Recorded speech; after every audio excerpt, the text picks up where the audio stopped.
The Angels had Shohei Ohtani nearly in tears yesterday. Freddie Freeman, he's on another planet right now. He's on pace to make some MLB history. Elly De La Cruz, he belted a home run on the very first pitch of the game yesterday against the Cubs. And we have some crazy updates on the Yankees, who have actually been playing better as of late. All of that in today's MLB Recap, a series in which we recap every single game almost every single day. And a reminder, if you're going to any baseball games or concerts anytime soon, use code Fuzzy on SeatGeek to save 20 bucks off. So we have a huge series between the Angels and the Mariners, as both the Angels and the Mariners are going for that final wildcard spot in the AL. Look at Moose making a gem to end the first inning. That helped Shohei go 4 shutout innings with 4 strikeouts. But again, he only went 4 because he had cramps in his hand. He had to eat a banana, which reminded me of this clip. You told me what can you eat to help you make you feel better? Bananas. Yeah.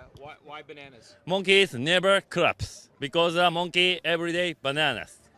2. Anytime I can show Munenori, I will definitely do that. But yeah, there's Eugenio Suarez with a go-ahead home run in the 6th, his 16th of the season. Only have Ohtani do Ohtani things. He got on base 4 times in this one. He stole his 14th bag. And then CJ Cron, he tied it on a single up the middle. Mike Moustakas, he then doubled in CJ Cron. And who else is doing this, man? 4 shutout innings, stealing his 14th bag while hitting his 40th home run all in the same game. It just wasn't enough as Cade Marlowe. That grand slam wins it for the Mariners. This dude was playing with the Savannah Bananas a few months ago, and now he's beating Ohtani in the big leagues. Andres Munoz, he made light work of the Halos in the 9th inning. He struck out the side. The Halos, they dropped to a game and a half behind the Mariners in the wild card. A's fans, look away. Again, I'm so sorry that I have to recap some of these games, but Miguel Rojas, he has been a brand new hitter ever since the Dodgers traded for Ahmed Rosario. He drove in 2 RBIs on 2 doubles between the 2nd and the 3rd. That really says something about pride and competition. Rojas does not want to lose his job. Julio Urias, he was brilliant. He went 5 scoreless with 5 punch-outs.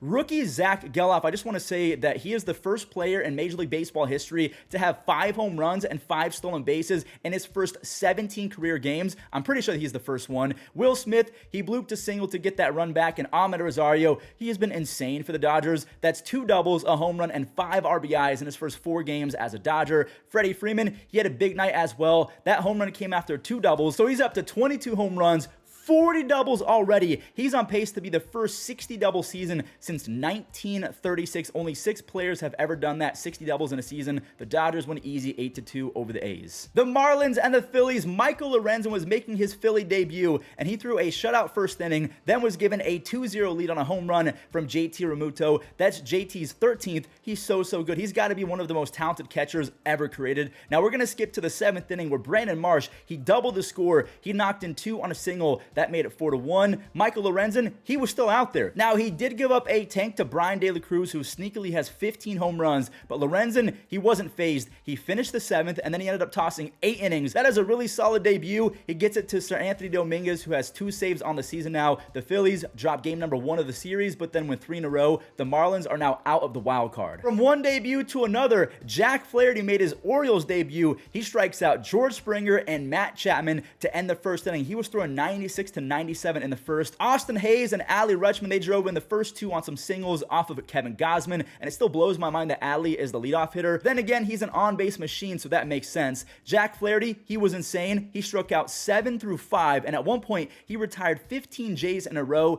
He ended up with 8 strikeouts through 6, just 1 run allowed. That is a huge pickup for the Orioles. Ryan Mountcastle, he went 4 for 4. He had 11 base hits in this series. That ties a franchise record for most hits in a 4-game series. Austin Hayes, he also had 4 base hits. He drove in Ryan on his 26th double of the season as the Orioles beat the Jays 6-1. Another debut, Max Scherzer was making his Rangers debut, and he looked absolutely terrible in the first inning. He walked in a run, and then he allowed a 2-run single to Gavin Sheets. He threw 37 pitches in the first inning. That was the most pitches he's thrown in an inning this season, but I'll give him some credit. He did settle in from there, and Texas, they got right back into it. They got RBIs from Josh Smith and Adolis Garcia right before Mitch Garver and Marcus Semien, Simeon, they went off. Garver, I think, has 3 home runs over the last week, and Simeon, he's up to 17. And like I mentioned, Max Scherzer, he settled in. He went 6 shutout frames after that first. He ended up with 9 punch-outs. Will Smith, he came in and locked it down. He struck out 2 more hitters. He has 19 saves, and the Rangers, they've won 3 in a row. And anytime we talk about the Rangers, we have to immediately talk about the Astros, who are facing off against the Yankees. And before the game, 2 massive updates came out. Anthony Rizzo, he has been playing with an undiagnosed concussion. This dates back to 2 or 3 months ago. What is the Yankees training staff and medical staff doing? The fact that Domingo has an armpit issue, then he can go play. Anthony Rizzo has an undiagnosed concussion. And then to add to the madness, some reports came out that Domingo Germán, the reason why he is not with the team anymore, he flipped a couch, he smashed a TV, he made fun of Ron Marinaccio after he was sent down, and then he was locked in a sauna so the Yankees could try and have him sweat out the alcohol. I mean, what is going on in New York? Now, the Yankees were taking on the Astros, and Giancarlo Stanton has been on a power surge as of late. He had another one, 430 feet on a 16th home run. Billy McKinney, he found a barrel as well. They go back-to-back. He went to the second deck, so it's 3-0 New York, but here comes the Astros. They got 2 in the second, and that set up this game-tying home run to the all-time talented Kyle Tucker. He's got 19 home runs, 20 stolen bases, and he's hitting .351 versus lefties. Hello? So it's 3-3. Anthony Volpe, he has a chance versus the newcomer Kendall Graveman, and the rookie got it done. That single from Volpe scores Jake Bauers, and after a scary ninth, Clay Holmes, he did eventually close it out. He has a 2.1 ERA, 19 saves, and ever since Domingo Germán left the team and Anthony Rizzo has been out the lineup, the Yankees haven't lost. I can't believe I'm about to say this next sentence, but the Kansas City Royals are looking for a sweep of the Mets, and also their 6th win in a row. Bobby Witt Jr.,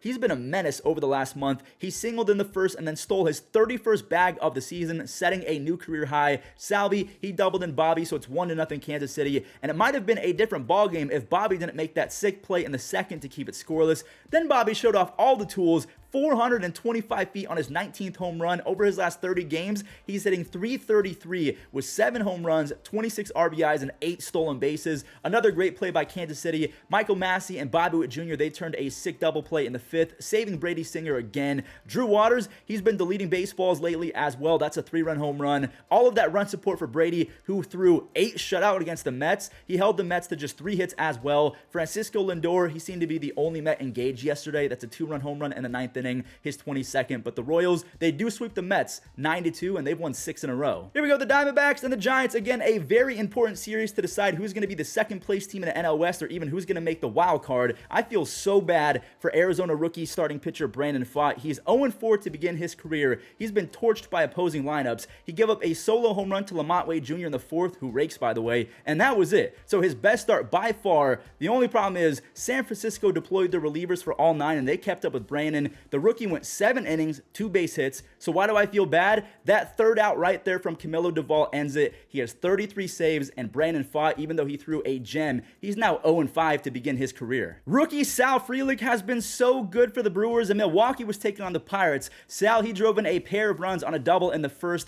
Joey Wiemer and Christian Yelich, they tacked on even more on some RBI base hits, and look at this absolute tank job. Rookie Bryce Terang, he changed his jersey number from 0 to 2, and then he went to the second deck, and no way he did it. Sal Frelick, I mean, another home run. He drove in 5 RBIs, giving Milwaukee 9 RBIs from rookies in this one game. They got up to 14 runs after RBIs from Christian Yelich and William Contreras. Yelich, he's hitting .286 with 60 RBIs, and Contreras, he has a near 130 OPS since last year. The Brewers decimate the Pirates 14-1. Cincinnati desperately, and I mean desperately, needs to get back into the win column, and that's a good start right there. Elly De La Cruz, on the very first pitch of the game, he went yard, only to have Ian Happ tie on a double in the bottom half of that frame. And Cody Bellinger, he delivered with another RBI. It is so cool to see both him and Christian Yelich raking in 2023. Christopher Morel, he took a walk with the bases loaded, and then, oh no, another one. Jeimer Candelario, a walk with the bases loaded. Spencer Steer, he tried to rally the troops for Cincinnati with a solo home run in the 8th, but Adbert Alzolay, he's so good. He nailed down his 13th save. The Cubs have won 3 games in a row. The Reds, right now, if the season ended today, they would be out of the the playoffs. They're out of the wild card. And the Cubs, they're just 2 games back of the wild card. The Twins were taking on the Cardinals in St. Louis, and Ryan Jeffers, as well as the Twins, they had a field day with starting pitcher Matthew Liberatore. Jeffers, he had a 2-run home run, and Michael A. Taylor went to Big Mac land. That's a 2-run home run, so 2 2-run home runs for the Twins. Sonny Gray, he struck out the side in the 3rd inning. He ended up allowing just 2 runs over 7 innings. He struck out 8 along the way. Johan Duran, he had a shaky 9th, but he has 19 saves on the season. Minnesota, they're back up to a 2.5 game lead over the Guardians, and it shouldn't even really be that close, but that's the reality. So before we do today's Immaculate Grid, I'm going to give an update on the stat leaders as well as the standing. Let's talk about the stat leaders first and foremost. Luis Arraez, he's still hitting .377. A couple different pitchers are tied at 12 wins. Spencer Strider, Zach Eflin, Taijuan Walker, and Justin Steele. Home runs, we knew that Shohei Ohtani is the first to 40. Then you have Matt Olson, Pete Alonso, Mookie Betts, and Luis Rober. ERA, it's still Blake Snell, but Garrett Cole, he's been pretty good lately. He has a 2.64, just ahead of Justin Steele. RBIs, Matt Olson is the first to 90. He's got 91. Saves, you have Camilo Doval. He just got his 33rd. Hits, Luis Arraez. Strikeouts, obviously Spencer Strider. Stolen bases, Ronald has 51. And yeah, those are the stat leaders. So like we talked about, the Mariners took a W and the Angels lost. So the Mariners are 2.5 games back of the wild card. They're tied with the Yankees. The Red Sox are 2 games back. And you have the Jays, the Astros, and the Rays all trying to stay as the top wild card teams. In the National League, I mean, this is absolute pandemonium. The Giants, the Phillies, and the Reds are in it right now. The Marlins are a half game back. The Diamondbacks, the Cubs, and the Padres are all within 4 games because the Padres and the Cubs have all started just winning every single game. So there's the update. All right, today's Immaculate Grid. Hold on, I got to move my keyboard a little bit closer. So the Nationals and the Padres, I know this one, this is probably going to be a high percentage one. 6%. Everyone forgot that Nelson Cruz played for the Nationals. The Nationals and the A's, oh, that one's actually pretty easy. Sean Doolittle, this is going to ruin my rating score, 30%. 40 home run season for the Nationals, a.k.a. the Expos. Did Andre Dawson? What about, what was his name? Ryan Zimmerman. Did Ryan Zimmerman ever hit 40? What about Anthony Rendon? There's also Vladimir Guerrero Sr. I think I'm going to go with Vladimir because I'm pretty sure that he had a crazy season where he almost went 40-40. 25%, okay, not the best right there. The Padres and the Dodgers. The Padres and the Dodgers. Why can I not think of anyone who played for the Padres and the Dodgers? No one is coming to my brain right now. The Dodgers and the A's. The Dodgers and the A's. Again, no one is coming to my head. I don't think that Andrew Heaney played for the A's. Oh, Blake Treinen had that crazy 0.9 ERA, something like that with the A's. Then he went to the Dodgers. 40 home run season for the Dodgers. Okay, let's talk about this. Did Matt Kemp? I think Matt Kemp missed a 40-40 season by 1 stolen base, or was it 1 home run? I can't remember. I'm going to get back to that. I'm pretty sure Matt Kemp hit 40.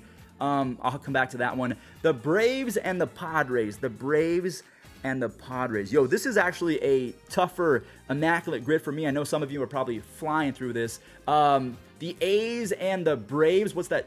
Pache. Christian Pache. There we go, 7%. 40 home run season for the Braves. I don't think Ronald ever hit 40. Let's think about Fred McGriff. Did Fred McGriff ever hit 40? That's actually a tough one. I don't know if Fred did that. What about some other power hitters? Chipper Jones? I'm going to go Chipper Jones. It's got to be Chipper Jones. He has to have 1 40 home run season, right? 19%? Okay. Dodgers and the Padres. Again, no one's coming to my head right now. Maybe an outfielder. Like, who played... Or maybe a relief pitcher. There's got to be a relief pitcher. Like, did Evan Phillips ever play for the Padres? I have no idea. I'm gonna go Matt Kemp. I think he had 40 home runs. No, so he had 39 home runs and 40 stolen bases, I think, back in the day. So I'll come back to that one. Braves and the Padres. Braves and the Padres. Austin Nola? I don't know. No, not Austin Nola. This one's actually tough. All right, I'm gonna go with a random pick. I'm gonna go Charlie Morton. Did Charlie Morton ever play for the Padres? I don't remember, but maybe I'm gonna go Charlie Morton. I'm hoping that maybe back in the day he did. Nope. This is gonna be an absolute terrible round for me. 40 home run season for the Dodgers. How come I can't think of one? Adrian Gonzalez. This might be my worst Immaculate Grid ever. Yeah, that was terrible. Manny Machado. I forgot that he had that one brief stint with the Dodgers. The Braves and the Padres could have gone with Greg Maddux, and then Cody Bellinger had a 40 home run season. I am stupid. That's bad. Well, everyone, that does it for today's MLB recap. I appreciate you guys watching until the end, and also the support on the channel has been absolutely insane, so thank you guys all so much. I do have a gaming channel, by the way. If you guys miss MLB The Show, Fuzzy Gaming right here. We're on the road to 100,000 subs, so go over there, have some fun, and I'll catch you guys in the next one.